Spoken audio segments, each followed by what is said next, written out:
ಇನ್ನು ತುಮಕೂರಿನಲ್ಲಿ ಅಕ್ರಮ ಗೋಸಾಗಣೆ ತಡೆದಂತಹ ಹಿನ್ನೆಲೆಯಲ್ಲಿ ಹಿಂದೂಗಳ ಮೇಲೆ ಹಲ್ಲೆ ಆದ ಪ್ರಕರಣ ಸಂಬಂಧ ಆರೋಪಿಗಳನ್ನ ಆದಷ್ಟು ಬೇಗ ಅರೆಸ್ಟ್ ಮಾಡಬೇಕು ಅಂತ ಆಗ್ರಹಿಸಿ ತಿಪಟೂರು ಪಟ್ಟಣವನ್ನ ಬಂದ್ ಮಾಡಲಾಗಿದೆ. ಅಕ್ರಮ ಗೋಸಾಗಣೆ ತಡೆದ ಹಿಂದೂಗಳ ಮೇಲೆ ಹಲ್ಲೆ ಪ್ರಕರಣ ಸಂಬಂಧ ಹಲ್ಲೆ ಮಾಡಿದವರನ್ನು ಅರೆಸ್ಟ್ ಮಾಡಬೇಕಂತ ತಿಪಟೂರು ಪಟ್ಟಣವನ್ನ ಬಂದ್ ಮಾಡಿದ್ದಾರೆ. ಹಿಂದೂ ಪರ ಸಂಘಟನೆಗಳು ಬಂದ್ಗೆ ಕರೆ ಕೊಟ್ಟಿದ್ರು. ಈ ಹಿನ್ನೆಲೆಯಲ್ಲಿ ಇವತ್ತು ತುಮಕೂರಿನ ತಿಪಟೂರಿನಲ್ಲಿ ನಗರದಾದ್ಯಂತ ಬಿಗಿ ಬಂದೋಬಸ್ತನ್ನು ಕೂಡ ನಿಯೋಜನೆ ಮಾಡಲಾಗಿದೆ. ನಿಯಮ ಉಲ್ಲಂಘಿಸಿ ಅನಧಿಕೃತ ಮಸೀದಿಯನ್ನು ನಿರ್ಮಾಣ ಮಾಡಿದ ಆರೋಪ ಸಂಬಂಧ ಬಂದ್ಗೆ ಮುಸ್ಲಿಂ ಮುಖಂಡರು ಬೆಂಬಲ ಸೂಚಿಸಿರುವುದು ಬಹಳ ವಿಶೇಷ.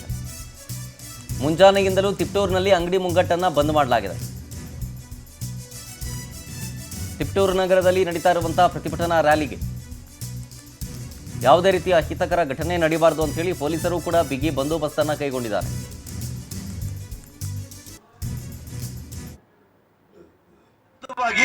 ಇವತ್ತಿನ ದಿನ ತಿಪಟೂರು ಯಶಸ್ವಿಯಾಗಿ ಬಂದು ನೆರವೇರಿದೆ.